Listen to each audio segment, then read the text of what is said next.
O Senhor me ouviu. É o título do nosso devocional de hoje. E quem de nós não gosta de reconhecer esta verdade?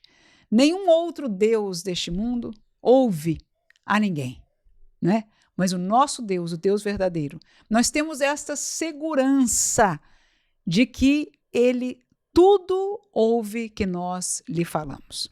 E o salmista, no Salmo 16, nós vamos ler somente 2 versículos e vamos aprender alguma coisa aqui para a nossa vida, talvez não aprender, mas nos lembrar e usar esta lembrança de um salmo, não é? Que é uma adoração, que é uma reflexão da nossa vida com Deus. Diz o Salmo 116, versículo 1 e 2 o seguinte: Amo ao Senhor, porque Ele ouviu a minha voz e a minha súplica, porque inclinou para mim os seus ouvidos, portanto, invocá-lo-ei enquanto viver. E nós vamos somente olhar nestes poucos minutos para estes 2 versículos. Este texto começa com uma declaração do salmista dizendo: eu amo ao Senhor. Mas a beleza do amor bíblico e do crente é que não existe um amor platônico, um amor teórico. O amor bíblico, ele é vinculado com ações. Nós conhecemos o texto de 1 Coríntios, né, que relata, que dá vários exemplos de como se manifesta este amor, um amor paciente, um amor que suporta, né, os erros das pessoas, enfim, tantas coisas daquele amor, né, bíblico, que é o amor de Deus. E agora o homem diz a Deus: eu amo ao Senhor. E você vai ver que o amor humano, quando ele é neste sentido bíblico, ele é vinculado a algo que Deus fez e faz. Não é que nós estamos pagando a Deus, mas é que o amor ele é vinculado. Este vínculo dos nossos relacionamentos com os nossos filhos, com o nosso esposo, com os nossos amigos, é no relacionamento, uma convivência que nós adestramos e fazemos crescer o amor natural, o amor divino que ele permite aos homens fraternalmente terem.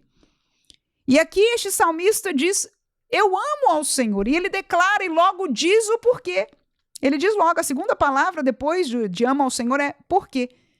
E é porque ele ouviu a minha voz. E ele ouviu o meu clamor. E aqui eu quero diferenciar para nós esta realidade. Este salmista falava com Deus. Talvez também cantava a Deus, de maneira que ele sabia que a sua voz era ouvida por Deus. Quando ele falava, quando ele orava, quando ele pedia, quando ele cantava, ele diz: eu amo ao Senhor, porque ele ouviu a minha voz. Mas ele também ouviu a minha súplica, significando que este salmista não somente orava, não somente falava com Deus, mas havia momentos que ele suplicava ao Senhor.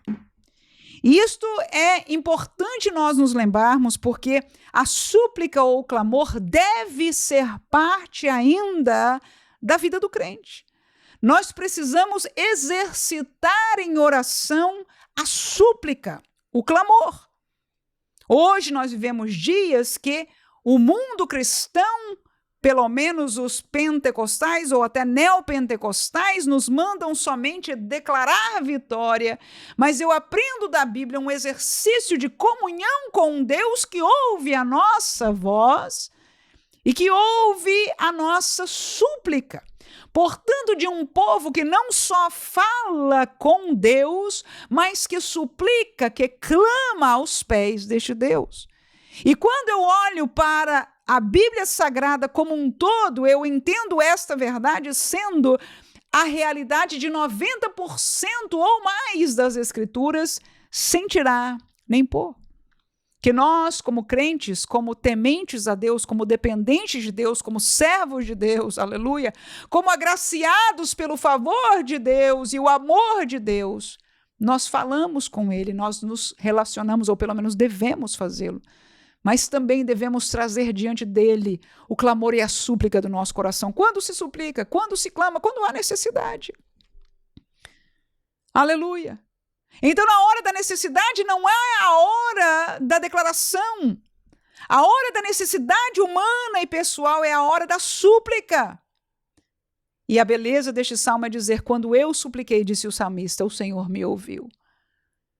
E eu me lembro com isso, para mim, Manuela, que eu não posso esquecer que nas minhas orações não seja ouvida diante de Deus somente a minha voz, até porque há dias de bem, há dias de clamores, de necessidade profunda. E a Bíblia me leva a lembrar que eu tenho que clamar ao Senhor, e clamar é diferente, é em voz forte. E às vezes você não pode falar alto por causa das circunstâncias que estão ao seu redor, as pessoas que possam estar ouvindo, mas o seu coração clama por dentro, se constrange, como que partindo-se as lágrimas descem, aleluia. E esta realidade não pode ser perdida do povo de Deus, e muito menos trocada por uma outra realidade. Aí ele diz: eu amo a ele, porque ele ouviu a minha voz e a minha súplica. Mas mais do que isso, ele diz, continuando, ele inclinou para mim os seus ouvidos. O que o salmista quer dizer com isso? Lá do trono do Deus Pai, ele ouviu. Lá do seu trono nas alturas, ele ouviu também a minha súplica. Mas este Deus que está nas alturas, num trono inalcançável, cercado de glória e resplendor, com seres celestiais angelicais louvando em todo o tempo o seu nome, ele diz, ele se inclinou. Ele inclinou o seu ouvido para mim. Claro que isso é uma linguagem figurada, Deus nem tem ouvido, nem se inclina. Mas esta linguagem fez espiritualmente o salmista entender, e a nós também, que Deus se move em comoção, em compaixão, em aproximar-se da nossa realidade, na nossa pequenez, no nosso problema. Este grande Deus se inclina para nós, mostrando o seu amor, mostrando a sua graça, mostrando a sua compaixão, mostrando que ele entende e está junto de nós, aleluia, como diz a palavra, mais um pouquinho de tempo e que há de vir virá, ou seja, ele consola-nos pela sua palavra, pela sua presença, até o dia que estaremos com ele. Mas até lá ele escuta a nossa voz, o nosso clamor, a nossa súplica, e ele se inclina para nós, fazendo-nos entender que ele está bem perto. E claro, esta é a dimensão do salmista, que hoje nós vivemos uma dimensão que nós entendemos ainda muito mais clara, porque este Deus não precisa, para nós sentirmos a sua presença, se inclinar. Ele quis fazer com que o Espírito Santo de Deus, a terceira pessoa da Trindade, habitasse em nós. E hoje, aleluia, quando nós falamos, quando nós clamamos, nós sentimos a sua resposta. Ele até geme conosco em oração, diz a palavra de Deus, participando nesta comunhão que só o Senhor Deus podia nos conceder, e o fez. E por causa disso o salmista termina: portanto, aleluia, invocá-lo-ei enquanto viver. E nós vamos terminar com estas palavras. Porque Deus é este Deus de relacionamento, de compaixão, de chegar junto mesmo no nosso imerecer. Aleluia. Porque a verdade é que nos comove mais o Deus se aproximar de nós quando nós mesmo nos merecemos. Quando nós estamos deixados por todos e suplicamos, e às vezes até nos questionamos se Deus nos ouve. Quando nós sentimos a sua resposta, a sua mão, o seu conforto, que maravilha é saber e conhecer o amor deste Deus, e todos nós temos este testemunho. Aí o salmista fecha com aquilo que eu quero fechar com você. Portanto, porque eu conheço este Deus, eu vou invocá-lo enquanto eu viver. É uma promessa que eu faço. E é importante nós nos lembrarmos disso, porque há situações da nossa vida que nos fazem esquecer, mas que nós hoje sejamos lembrados mais uma vez, enquanto eu viver, enquanto houver fôlego de vida. Alguns de nossos irmãos viveram seus últimos fôlegos diante de leões que estavam vindo para devorá-los.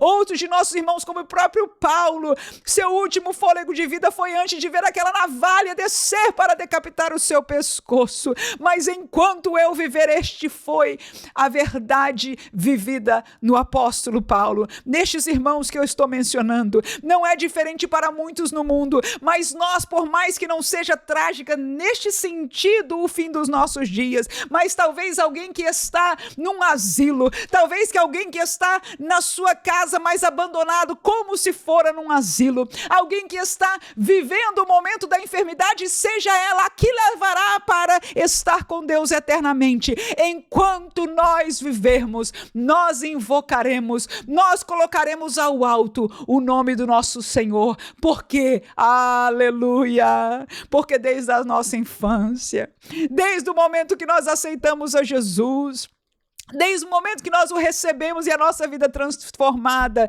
nós vivemos o que o salmista viveu, um Deus que ouve e que se inclina. Assim, irmãos, firmemos esta nossa promessa: Senhor, eu te invocarei enquanto viver. Amém.